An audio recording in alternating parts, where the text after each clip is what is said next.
In 1968, the body of a young woman is found in rural Pennsylvania. She'd been shot to death. Months later, another young woman is found just a few miles away. Their only connection? They wore the same leather sandals. It will take nearly 50 years and an online database dedicated to missing and unidentified persons to identify who they are. But even with this development in their case, their murders are still unsolved. This is their story.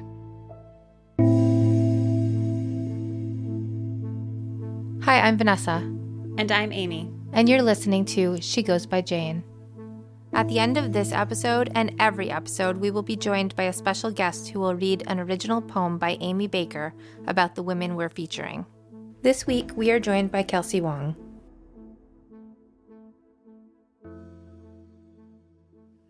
Hi, Vanessa. Hi, Amy. Vanessa, we just covered Sequoia Vargas's story pretty in depth over 2 episodes, and I know that was a hard one for both of us, but I wanted to see, how are you faring after that one? They're all kind of hard. Yeah, you say this every time I ask you this question. They're all kind of hard. Sequoia's was a little harder than some just because of, how frustrating it was. Yeah. But, none of these are good stories. No. So, I'm faring. You're faring. I'm faring along.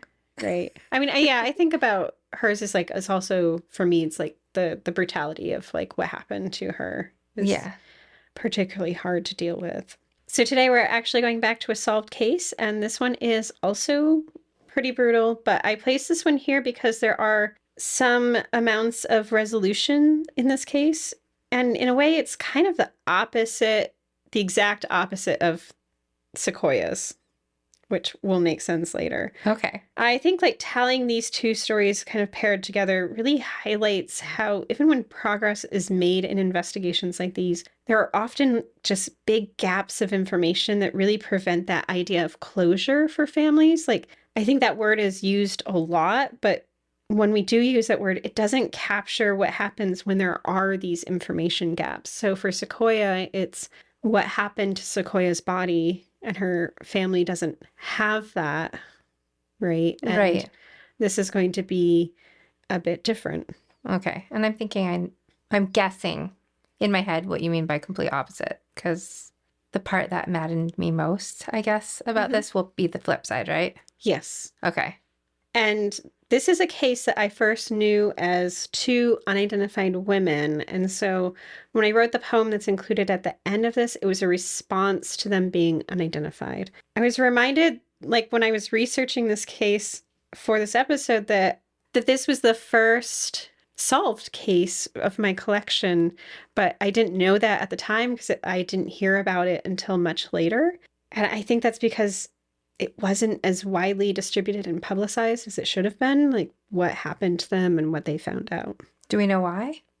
I think it's just, for a lot of reasons. There was some good reporting on this, but, it wasn't really picked up by a lot of national media outlets. Okay. Which is disappointing, but, happens. So before we get started, I always create a list of sources that are used in the episode, and we post that on our website, shegoesbyjanepodcast.com. But I wanted to give special recognition to reporter Jason Nark, who followed this story after the young women were identified for quite some time and kept reporting on it for the Philadelphia Daily News, and those pieces were instrumental in piecing together this story. And so I'm going to begin this episode with what I knew first, and it's a story of rural Pennsylvania and 2 young women who were found at the tail end of the 1960s. On August 22nd, 1968, at around 11:45 in the morning, 14-year-old Michael Moore was walking down Elverson Road in Carnarvon Township to go to work at a local horse farm. Elverson Road is a pretty quiet rural road. It's narrow and the trees and brush press in close. And as he approached a blind curve in the road, he smelled something. It smelled like something decomposing, so he veered off the road to investigate. And where's Carnarvon Township? Oh, I forgot to say it's in Pennsylvania. Okay. So Michael Moore, he's going to investigate, and about 10 to 20 feet from the road near a pond and at a base of a maple tree, Michael spotted the legs and sandaled feet of a body. He would later say he froze there for a moment, but the sound of a car startled him, and he ran to the nearest home. When he was interviewed by a local newspaper later that week, he said, "I didn't stop long enough to check whether it was a boy or a girl, a man or a woman. I just ran to the nearest home and called the police." I don't blame him. I can't imagine being a 14-year-old and finding something like, yeah, it would be a lot. He needs adult help. Yes. Yeah. When police arrived, they found the body of a young woman lying on the ground in a patch of poison ivy with her arms outstretched. She was mostly clothed, except she was missing her skirt or pants. Otherwise, she had on a black shirt with a narrow collar, with a zipper down the back, a black bra, white girdle, and stockings, along with a pair of white sandals. Her fingernails and toenails were painted with silver nail polish, and it looked like she had the habit of chewing her fingernails. She was also wearing 2 pieces of jewelry. One was an ID bracelet, which would typically have an inscription of some sort, usually with a name. Hers was blank. The other was a cross on a heavy, endless chain. On the back of the cross it said, "I am Catholic. In case of emergency, call me a priest." There was one problem, though. Police didn't even know who she was. Is that kind of necklace? Did you look up that kind of necklace? So basically, if you're Catholic and there's like a medical issue or danger of you dying, you would want to be given last rites. Okay, so that's what that... Yeah, so... Because the priest won't help much. Not with the investigation, no. Okay. But Catholics would want that process done in case they are likely to die or in the process of dying. Okay, I'm familiar with crosses, but I've never heard of that inscription before, so it's interesting. It is an interesting one, yeah. What was clear from the start, though, is that she was murdered. She'd been shot 5 times in the torso and once in the left temple. Police determined this was done by a .22 caliber weapon, and 3 of the slugs were still in her body. Since there weren't any other bullets at the scene, they determined it was likely she was killed elsewhere and then dropped at this relatively remote location. There had been some decomposition to her body by the time Michael Moore found her. The coroner determined that she was murdered on or about August 14th, 1968. In trying to find out more information about her, the coroner tried to establish details like her height and weight. It was determined she was somewhere between 15 and 20 years old and around 5'3", weighing approximately 125 to 130 pounds. She also had some fillings. Police try first comparing her to local and regional missing persons reports, but when that yields no results, they have a police sketch artist freehand draw a likeness of her. They also build a composite from what is described as a special identification kit. So what do you mean by special identification kit?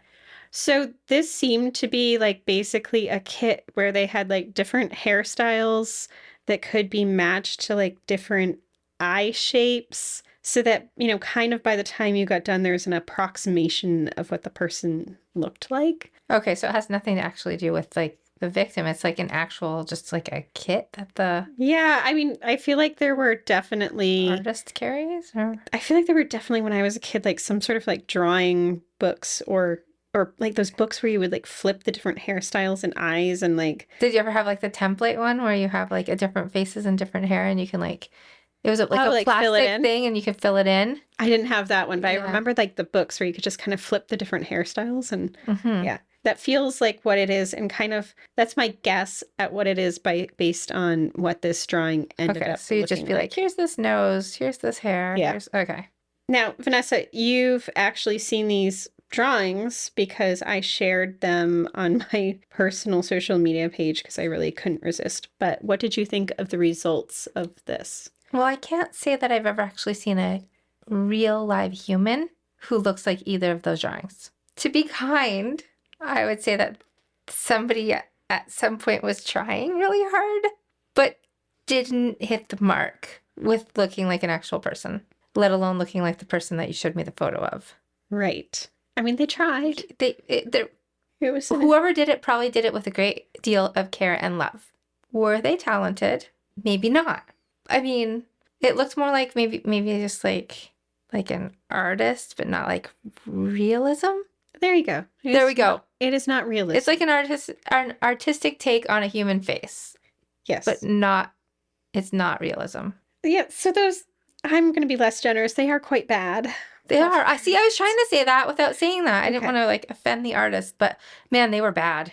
I should say here that at this point, Detective George Derrilla is in charge of this case. In the late 1960s and early 1970s, he was handed so many high-profile cases for this region of Pennsylvania. He's not only managing this case, but several other really complex cases at the same time. Anyway, he shares out these drawings of the unidentified young woman, and he actually gets back 25 responses from all over the country of missing young women. They kind of narrow it down to 3 possibilities based on dental records because we know she had some fillings. There's one out of Florida, one from New York, and one out of nearby Reading, Pennsylvania. So out of those people, is one of them going to be our girl? Vanessa. I'm curious because those drawings, like, who would look at that and be like, it's this girl? Well, But did it work? no. Oh, okay. Because if it worked, then we could consider that a success, but it didn't work. It didn't work, no. Okay. But they have narrowed it down to these 3 possibilities, right? Even with those drawings. And next they try the fingerprint route to see if they can match any fingerprints. They're unable to find a match with those cases. So her fingerprints are then sent on to the state police lab in Harrisburg, Pennsylvania. And they don't match anyone they have on record there. You were really hopeful early in this story. I am. Yeah. Well, I mean, sometimes we talk about things and then it's like they get ruled out and then later it's like, oh, yeah, it was. Yeah, no. So I thought, okay. No. No. Also, I was trying to be like, I felt bad for the artist. I wanted to give them some credit. Okay. Okay. I mean, they tried. They tried. They tried. Faces are hard. So with no leads and no identification, she was buried in the Berks County Cemetery, Pottersfield, near a row of ash trees. Months later, on the evening of April 17th, 1969, Paul Olson was fishing in Hopewell Lake in French Creek State Park, which is about 3.5 miles away from where this unidentified young woman was found the previous August. It was while Paul was out that he discovered human remains not far away on top of a flat rock. For some reason, some newspapers state it was 3 mushroom hunters who found these remains, but I'm going with the Paul thing because they gave this man's whole address in the newspaper at the time. So, although I think I saw somewhere that, like, aside from dog walkers, mushroom hunters are the next most likely groups of people to find bodies. That seems, yeah. I could see that. On top of just being out in the woods, they are also the people who like to, like, look under tarps where the best mushrooms might be. Okay. And it's not always just mushrooms under the tarps.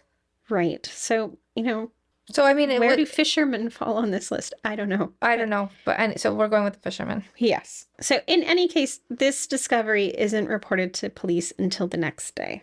When police arrive, they locate the remains about a mile from the park office and roughly 50 feet from a well-traveled park road. They find the remains of this person curled up on their right side in a fetal position on this rock.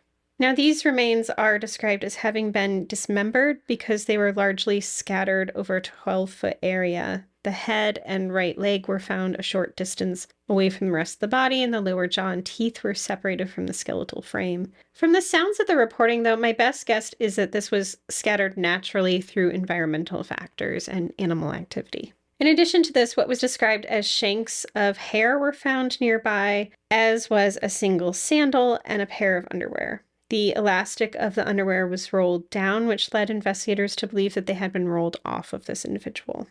Dr. Jonathan Focht, the Berks County coroner, oversaw the removal of these remains from the site with the help of the park's superintendent, Donald Cluell. Now, the only articles of clothing found were that pair of underwear and the one sandal. There was no identification on her. So when these remains were secured, Dr. Focht contacted Dr. W. Marion Krogman, who is an anthropologist at Children's Hospital of Philadelphia, to help with determining the age, race, and sex of these remains. Now, Dr. Krogman was a leader in the development of physical anthropology. His piece, A Guide to the Identification of Human Skeletal Material, which he'd written for an FBI newsletter in 1939, is considered to be the start of forensic anthropology. So they got, like, one of the leading... best. Yes. Dr. Krogman was set to begin examining these remains on April 24th, 1969 in Hopewell Village.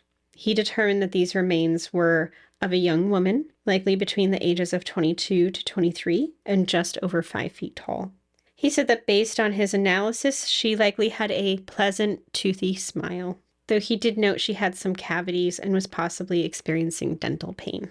He also thought she was of German, Swiss, and French descent, and based on the hair, they found that she had brown hair with a dyed grade streak, although I've also read that this was a frosted streak. I wonder what the difference is between a dyed gray streak and a frosted streak. Like, what the heck counts as frosted? Do you not remember frosting from back in the day? No. I remember, like, frosted lipstick. Like, it was a hair dyeing treatment situation. Oh, does it look different from a regular colored streak? Frosting? Is it just like cool tones? So weird. I'll look it up later. Okay. So weird. Is it like more opaque? Is it more gray? Is it more... I'll send you to do some Googling.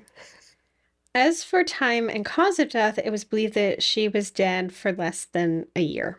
This, along with the presence of a sandal, led investigators to believe that her death happened the summer before. As for the cause of death, there's no obvious damage by bullet or knife wounds, but Detective George Derrilla, who is also working this case, said it definitely wasn't a natural death. Now, these cases are actually quickly linked to one another, and that seems a bit presumptuous, but there's one key detail that connects the two. Vanessa, have you thought what the common factor between these two is yet? They're outside. They're short, and they have sandals? Sandals. It is the sandals. So it's this, these sandals that links the two. They found one with the woman at French Creek State Park, and 2 were worn by the woman on Elverson Road. They just happen to be not only from the same Italian maker, but they're the same size, color, and style. Oh, really? I was just absolutely guessing when I said sandals, because, like, how many people wear sandals? Yeah, so they're the exact same shoe. Huh. Okay. Unlike the first woman, they're unable to circulate a drawing of the second woman. Due to the state of her remains, they weren't able to determine what she looked like. She was buried next to the other Jane Doe in August of 1969. Imagine being linked just because you might have the exact same shoes. Like, I know, isn't it weird? It is weird. Yeah. What if someone had put on a different pair of sandals that day? Well, like, I'm just thinking about it, like, now, because, like, linking people by Nikes. I know. Something wildly popular, Yeah. Like, yeah. Or Birks. She was wearing Sambas. They were wearing Birks. They obviously knew each other. Sambas, yeah, exactly. Now, this is going to seem like a bit of a side story, and I promise this is going to connect. We just have to get there. I trust you. Okay. In August of 1969, some members of various motorcycle clubs came to Berks County, Pennsylvania. After going to the fair in Kutztown, 4 of these motorcycle club members went to Dreamland Park, which was an amusement park that had closed in the 1950s. Now, I'm just going to refer to the 4 main guys by their club names for ease, since there are, 4 of the main players. This amusement park was owned by the father of a guy going by the name Arab, who seems to be a member of the Pagans Motorcycle Club. Another pagan member known as Righteous Alroy was there, and there were 2 members of the Thunderbolts involved as well, Juice and Wolfman. Did you want to say anything? That's okay. I'm okay. I'm enjoying the nicknames. That's all. Okay. Like, the nicknames they're pretty fun. I'm thinking we're talking about bad people here.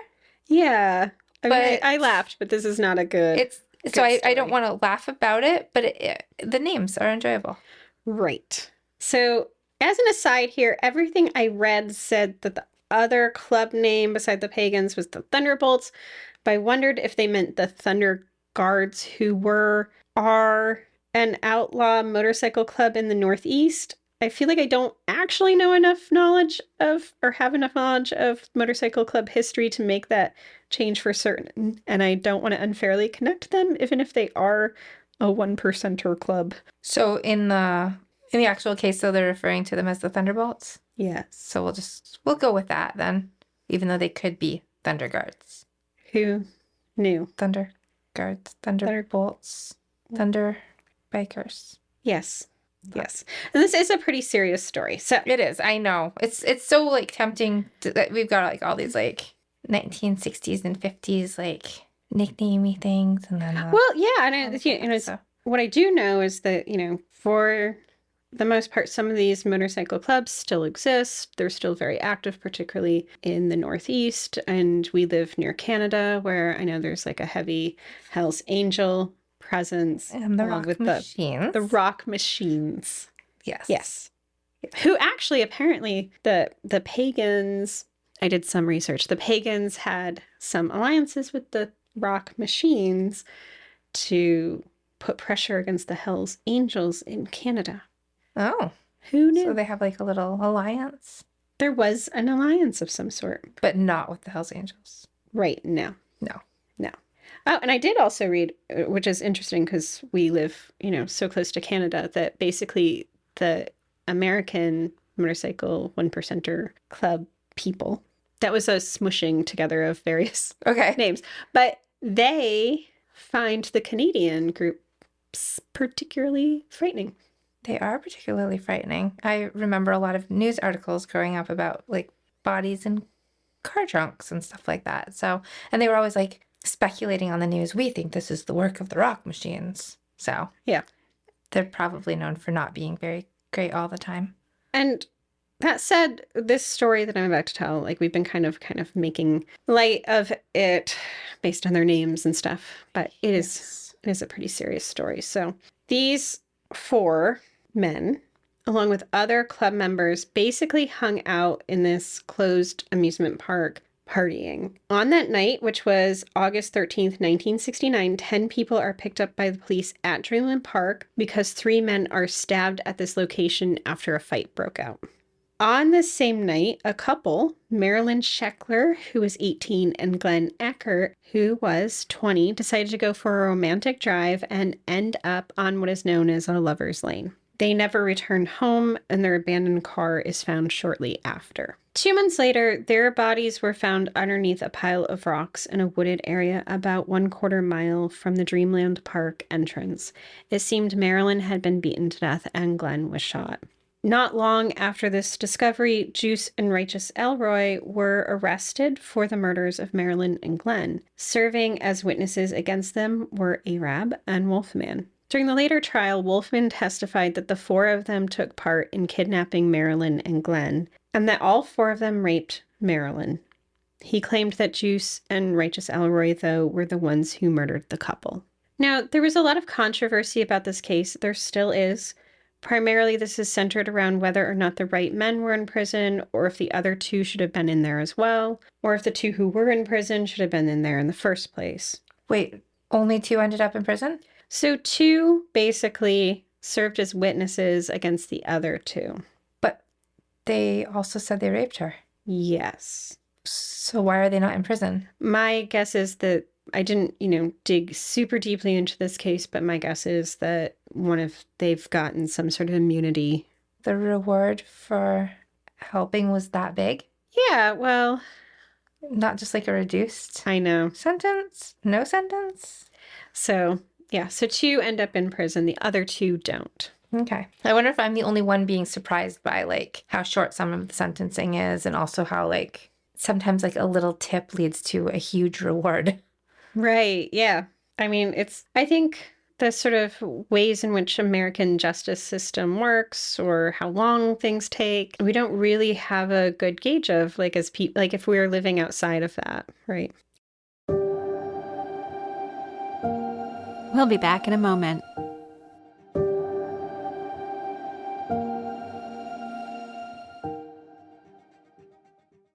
Now, I'm not going to get more deeply into Marilyn and Glenn's story because they really deserve their own time and space for their story. But it's likely that during the investigation into their disappearance, the police searched an airplane hangar in an unused Berks County airport. This hangar was known as a hangout for various traveling motorcycle clubs, and from what I can tell, might have been owned by the same guy who owned Dreamland Park. At this location, police found 3 photos on the ground. All 3 look like they might have been like photo booth portraits with a single person in each photo. 2 were young women, and on the back of one, police said a name was written. I've seen this reported as saying Sandra, spelled Saundra, or Sandra, spelled Sondra.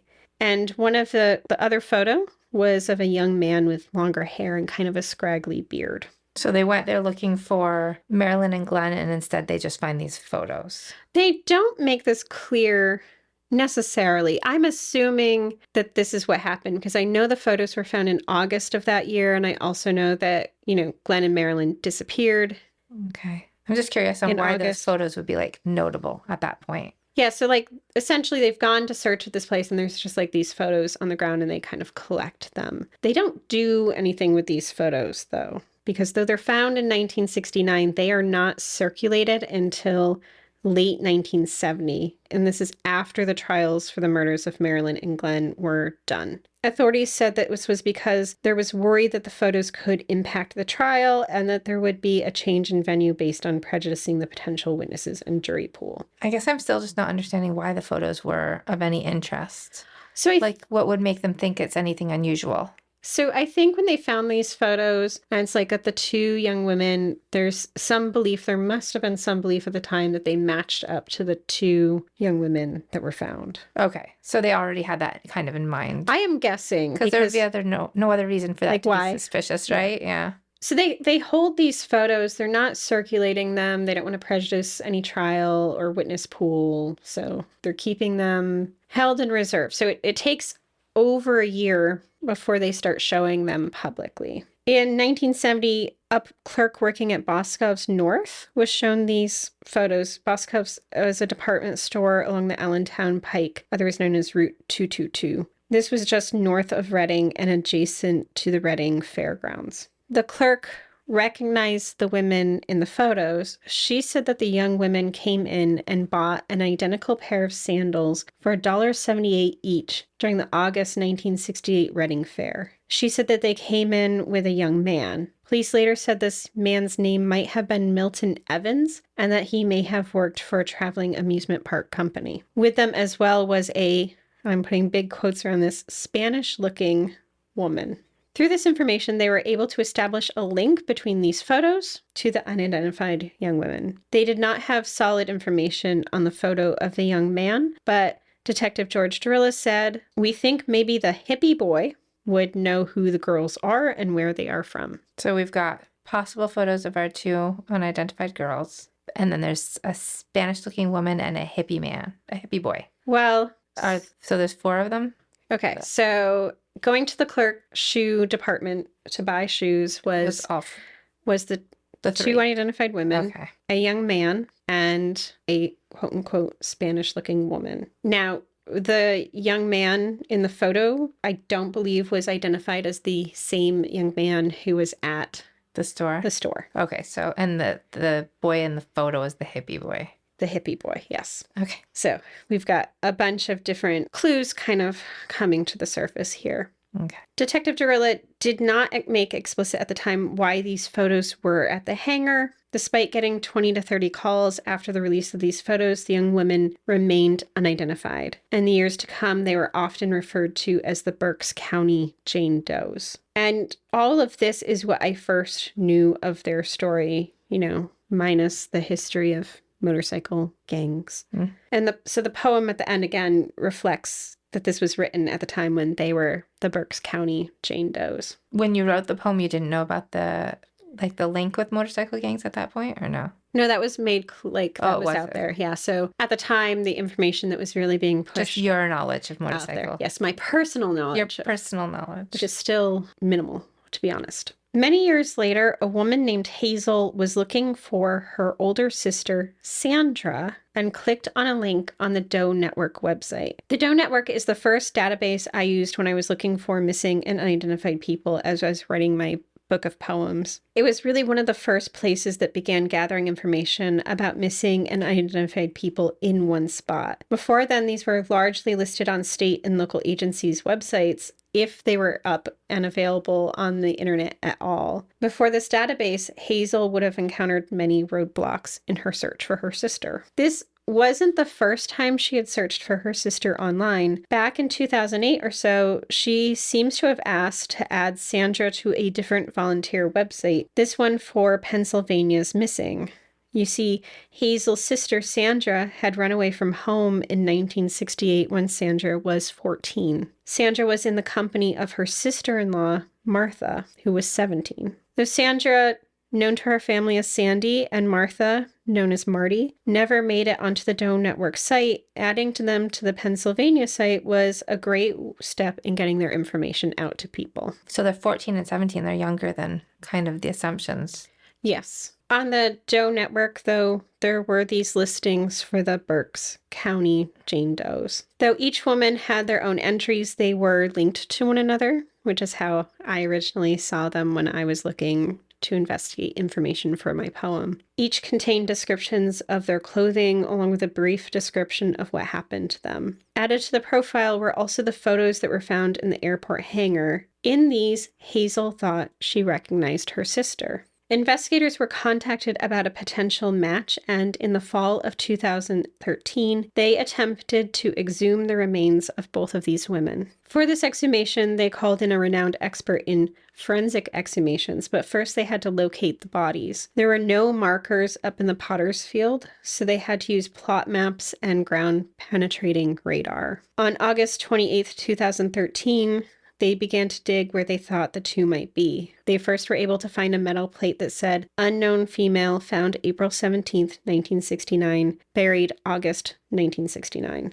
Dennis Hess, the Berks County coroner, said of finding this marker first, "That told us right away that it was her, that we were at the right grave, because those are the exact dates we knew." At this gravesite, they were able to recover a partial skull and teeth.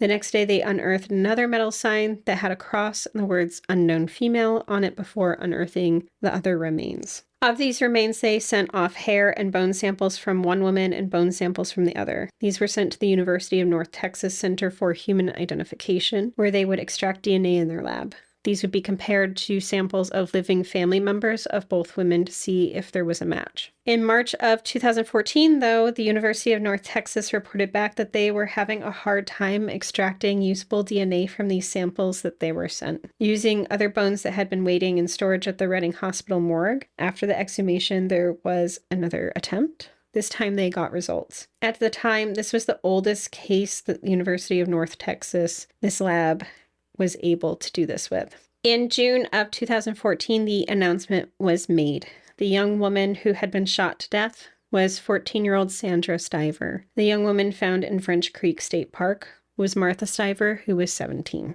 So this is what I didn't know about Martha and Sandra's story, but I now do. Sandra's parents were Elizabeth and Russell Stiver, who had married in 1947 in Hagerstown, Maryland. During their life together, they had 7 children. All 7 children were born in 7 different states because Russell was a commercial painter and had to travel around quite a bit to find work. Sandra was the oldest girl, and she was born on her father's birthday.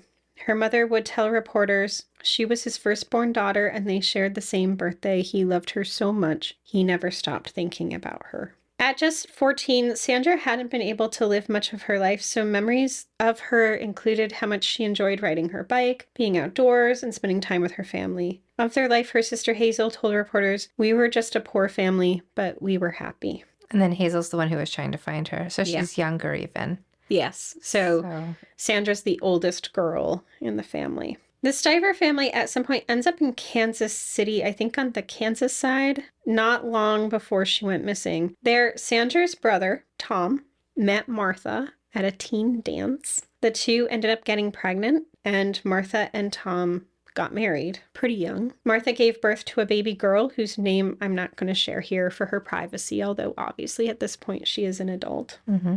It's not clear in any of the research that I've done why this happens, but when Martha and Tom's baby is a year old or so, the Stiver family decides to pick up and move once again, this time to Philadelphia, Pennsylvania. During this time, Martha goes with the Stivers, but her baby is left behind, I believe, with Martha's family. The Stiver family moves into a row house on the corner of Wamrath and Paul Streets in the Frankfort area of Philadelphia. It does sound relatively chaotic. Like there are 8 children living in this house at the time, because that's what they are. Like, even though Martha's had a baby and Tom has as well, like they are also still kids. But Hazel says they all bonded over things like Kool-Aid and board games and rides in Russell's station wagon. It seems in particular that Martha and Sandra bonded. And you're pointing out that they are children, and really, like, even the things they bond over Yeah. are just, like, definitely childhood type things.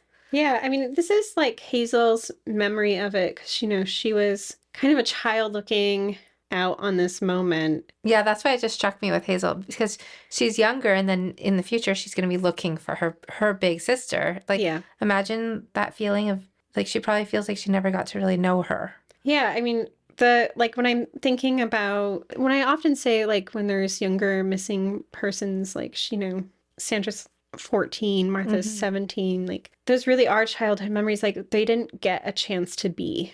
Right. Now, things do get a bit more unclear here in the reporting. It's not apparent when Martha and Sandra were last seen, but Hazel says she remembers the windows were open in the row house, so it must have been spring or early summer. It also feels like something precipitated this moment, but Lily, one of Sandra's other sisters, says that she remembers seeing Martha and Sandra run past the kitchen window, which faced Walmrath Street. She says they ran towards Frankfurt Avenue, which was about a block and a half away. Apparently, Sandra's mom, Elizabeth, yelled after them, but they kept going. They were last seen near Kensington and Frankfurt Avenues near the L. So the last time they were ever seen, it was just them running away? Yes. And nobody knew why they were running or where they're running to? Yeah, I mean, this is where you have... There was obviously something going on, right? Particularly, like, between Martha and Sandra in terms of making that decision. Obviously, something must have happened, like, where, like, they are physically running away because, like, their mom, the mom is calling after them. Yeah. So it doesn't seem like just like they just slipped out and were gone, right?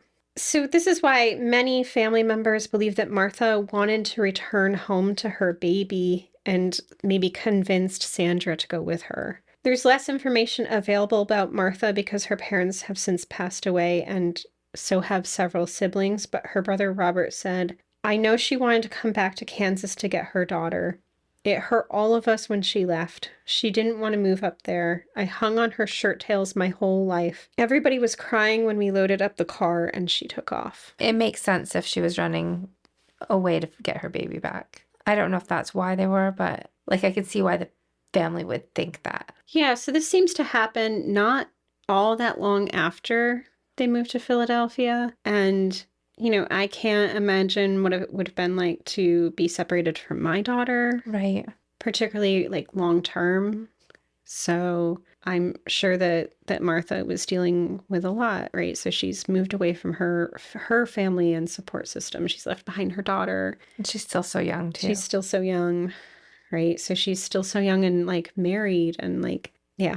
So someone recently asked me on Threads if I thought our podcast does anything to move the needle, so to speak, which to me is, like, really the question of why do we do this? Why are we making this podcast? It's like that What's question. the point? What's the point, right? And I hope that we reveal some, like, big issues with both media reporting and ways we discuss missing and unidentified persons. And I hope we're changing the conversation about whose stories matter in instances of violence by switching the focus to the victims instead of the perpetrators, right? But when we get to individual cases, do I think we move the needle on those individual cases or that sort of thing? And that's a hard question to answer because obviously that's the hope. I hope that we're telling stories that have been forgotten and honoring the people that we talk about. So when I think about Martha and Sandra, what it is that I want people to know is that first, that they were loved. Like, their families loved them both. Their families looked for them. Not long after Sandra disappeared, the family moved a few more times, ending up eventually in Ohio. And Russell, Sandra's dad, would drive back to Philadelphia every year by himself to talk to investigators and people in the neighborhood and ask them about his daughter. He did this until he died of cancer in 1974. Martha's brother also went to Philly looking for her several times, trying to find answers. Hazel looked for her sister. Right. And I think, I mean, like, when you and I first started talking about, some of these cases and that back, like, what is it now, like 4 years ago? Yes. Yeah. that was one of the things that struck me, is like you were reminding me then that like these people are gone, and the only way for their stories and their names to live on is for people to keep telling them. Right. And so maybe there isn't a moving of a needle on one particular case, but there is the remembrance of a person who lived. And like we keep trying to remind people who was loved. Right. So like, it's like we have to ask ourselves, do we want to forget about a person entirely just because their story was unpleasant? Yeah. Or do we want like to what still happened to remember them. them regardless? Right. Like, I guess like what I would love for people to do is like think of Sandra and think about, how much she liked riding her bike, or we'll share some photos of her. She took these really interesting photo booth photos where she's like got the bouffant. She's got this like tough girl look going on, incredibly like she was a really pretty girl and, trying to be a 14-year-old while surrounded by all the other kids and all of that. And I think about Martha and I think about like how hard it must have been to be a teenager who was pregnant in the end of the 1960s and having your life change so dramatically, right? Right. So I mean, there are definite reasons to tell these stories. And then on the other hand, like we talk about so often, like these girls actually do seem like they were runaways. Mm-hmm. But again, they still ended up in a situation that it wasn't a good outcome. Like, Right. so it always goes back to what we're always saying, like, even if someone's a runaway, we need to try to find those people. Like in this case, they didn't have a choice, like they couldn't find them. Right. But in like so many modern cases that we talk about where people are just like, oh, well, we don't need to look for her. She's 14 and she ran away. No, you still have to look. Like it's just some of those reminders. So it's like, I think that's also like something beneficial in telling these stories is how we approach them and how we think about them and our attitudes towards them. Right. Like, how do we frame what happens when people run away? Right. And they don't deserve what's happening to them. There are no like people that have it coming. It's just things happen that are terrible, and we all need to do our best to like help protect each other and understand when those things do happen. And so this story, I have nothing to do with this case besides, one day also clicking on the same, Berks County Jane Doe website and really being struck by their story and, when they were unidentified and who they were. But the other way I hope that we're able to help is that it's like the question of like, so why tell this story now if they've been identified, or why insert myself into this and tell their stories, right? And I just like hope that we are able to use the podcast, because I'm a firm believer in the idea that sometimes you just have to get the story in front of someone at the right moment in time and the right person, right? So it's because there are still so many unanswered questions about this. First, there's the question about how they ended up in this part of Pennsylvania and who might have helped them. Hazel told reporters, I don't think that they got here from Philadelphia without help. Someone knows something, whether they're in jail now or in a nursing home. So if someone listening to this can share this story, if anyone encountered Martha and Sandra that summer and can help illuminate what was going on in their lives at the time, it would help both families fill in those blanks, like why were they there? And then there's the question of what happened to them. In a book about the Dreamland Park murders, one of the men convicted of the Dreamland Park murders states that one of the men who was a witness against him had bragged up to him about killing some girls before the Dreamland Park murders.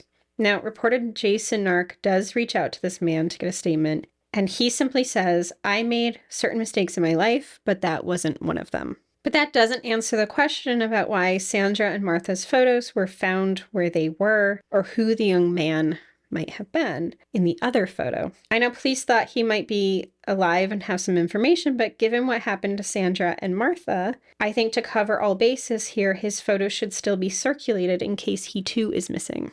I agree. And so we have all these layers of who to believe in cases like this, right? I always take everything that's said with a grain of salt, but I will say this. We just did a case update about Shauna Harvey, otherwise known as Shauna Garber, and once known as Grace Doe. It took years, but eventually one day, when it was safe, people stepped up and came forward. So if anyone out there knows what happened to Martha and Sandra, it's time. And if you don't feel safe now, think about what you should do when it is time, and don't let your secrets go with you, because there are families that still need that information. So even though their bodies have been found, they've been identified, there's still the question of what happened to them. We are now going to listen to Amy's poem, Contact Prince, read by Kelsey Wang. Kelsey is a Chinese-American actress who can be seen on television, film, and theater. She spent her childhood in Singapore and Texas daydreaming of different worlds and being a storyteller. She is a graduate of Duke University and Yale School of Drama's Summer Conservatory. Her television credits include Magnum P.I., The Young and the Restless, and Netflix's Daredevil. Her theater credits include the U.S. premiere of Chimerica at the Studio Theater in Washington, D.C., and Pan-Asian Repertory Theater's off-Broadway production of A Dream of Red Pavilions. Contact Prince. Unidentified woman discovered August 22, 1968, near Morgantown, Berks County, Pennsylvania. Unidentified woman discovered April 18, 1969, in French Creek State Park, Berks County, Pennsylvania. We're half naked when we run. Soft, white leather shoes, glossing over ground. Those men, with their mollused hands and skin burned hot with ink, let us go. Let us think. We're free. We hear our own hoarse breathing as we shuttlecock through the forest. Twigs snap in our hair, earth and gravel grind loose.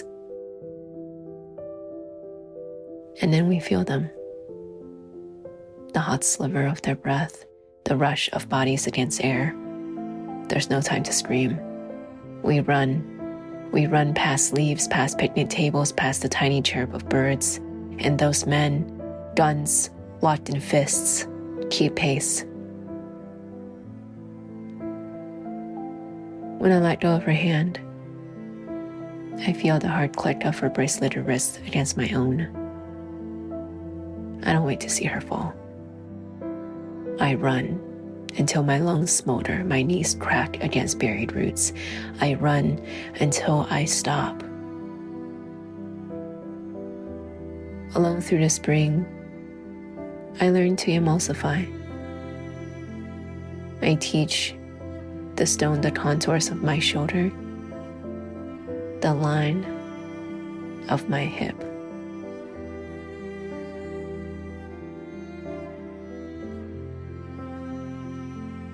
For more information about our show or to check out other shows on the network, please visit evergreenpodcast.com.